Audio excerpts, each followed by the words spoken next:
নমস্কার বন্ধুরা, কেমন আছেন? আজকে আমার ঘরের অবস্থা খুব খারাপ। আমাকে এগুলো এখন সব ভাঁজ করতে হবে। ভাঁজ করে তারপরে আপনাদের সঙ্গে আবার কথা বলি। দেখুন, আমার সব কটা জিনিস ভাঁজ হয়ে গেছে। এবার একটু আমি গান শিখতে যাচ্ছি, তার জন্য অটোতে উঠে পড়লাম। প্রচণ্ড গরম পড়েছে, বুঝেছেন? এখানে এত গরম না, ভালো লাগছে না। আপনাদেরও নিশ্চয়ই খুব কষ্ট হচ্ছে। দেখুন, এই একটা মাঠ। আমরা যখন ছোট ছিলাম এই মাঠে কত খেলতাম, এই মাঠে যাত্রা হতো। সেটাই এখন নাম দিলে আপনাদের নিশ্চয়ই আমি জানাবো। এবার ব্যাংকের কিছু কাজ ছিল, কাজগুলো সেরে বাসের জন্য অপেক্ষা করছি। গরমে আর পাচ্ছি না, বাসটা আবার কতক্ষণে আসে কে জানে। মনে হয় আমার বাস এসে গেছে। এবার উঠে পড়ার পালা। উঠেই দেখি, অবাক হয়ে গেলাম, একটাও লোক নেই। আমার মন মতন সিটে আমি বসে পড়লাম। উফ, এই গরমে একটু শান্তির নিঃশ্বাস নিলাম। এবার বাসটা যাচ্ছে তার গতি হিসেবে। এই দেখুন আরেকটা জিনিস, এটা হলো হাওড়া ব্রিজ। তার তলা দিয়ে হুগলি নদী বইছে। সেটা হলো আমাদের মা গঙ্গা। আমাদের বাড়ির খুব কাছে, বাড়ির থেকে 10 মিনিট হবে। আমরা এখানে সব রকম পুজোতে আসি, খুব ভালো লাগে জানেন। এই হাওড়া ব্রিজ দেখতে মানুষ কত কত দূর থেকে আসে। কিন্তু আমি প্রায় দিনই এটার ওপর দিয়ে যাতায়াত করতে হয়। কলকাতায় গেলে এটাই আমাদের যাতায়াতের পথ, এটাকে ক্রস করে আমাদের কলকাতায় যেতে হবে। এবার আমার মেট্রো স্টেশনে যাব। মেট্রো স্টেশনের কাছাকাছি চলে এলাম।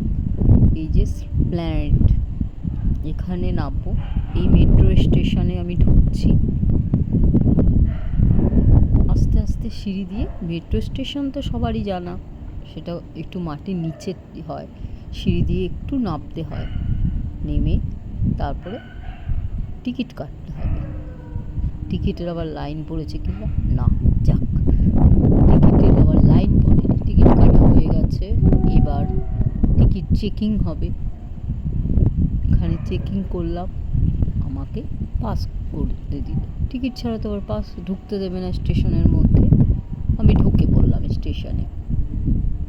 এবার ট্রেনের জন্য একটু আগিয়ে যাচ্ছে, কারণ প্রথমের দিকে প্রচণ্ড ভিড় থাকে, সামনের দিকটায় একটু খালিই থাকে, কিন্তু তার জন্য একটু আমাকে আগিয়ে যেতে হবে।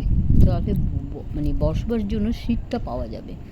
সিটটা যদি না পাই, এতটা রাস্তা, যদিও বেশি কটা স্টেশন নয়, তাও অনেকটাই মোটামুটি আছে।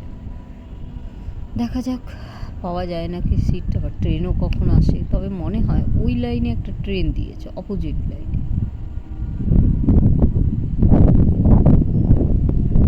এক্ষুনি ঢুকলো ওই লাইনে ট্রেনটা।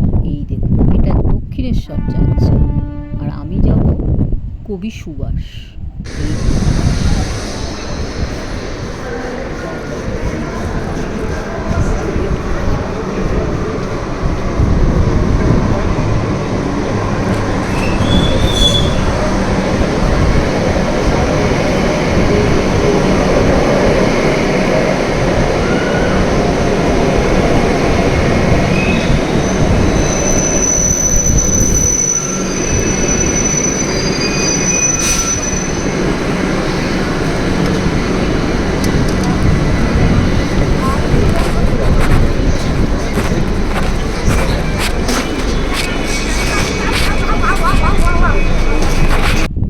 বাচ্চাগুলো এত খেলছিল, তাই জন্য ওদের আর ডিস্টার্ব করলাম না। আমি অপোজিট সাইডে গিয়ে বসলাম। দেখুন, বাচ্চাগুলোর খেলা দেখে আমার সেই ছোটোবেলার খেলার কথা মনে পড়ে যাচ্ছিল। ছোটোবেলায় আমরা এইভাবেই খেলতাম।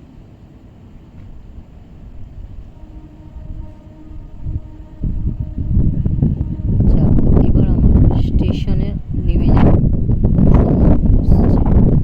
আমি এবার স্টেশনে নেমে নামবো। আমার স্টেশন এসে গেছে। মাস্টার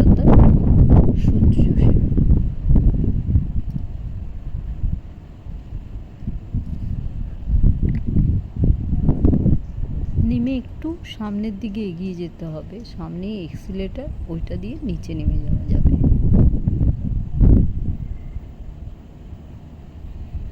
নিচে নেমে এবার বেরিয়ে এলাম বাইরে। ওই যে এই সিঁড়ি দিয়ে নেমে একটু পথ হাঁটলে আমার গান শেখার জায়গা, এখানে গান শিখতে যাই, সেই বাড়িটি এসে যাবে। একটুখানি জায়গা। তাহলে বন্ধু আজ রাখি, আমার গন্তব্যস্থল এসে গেছে।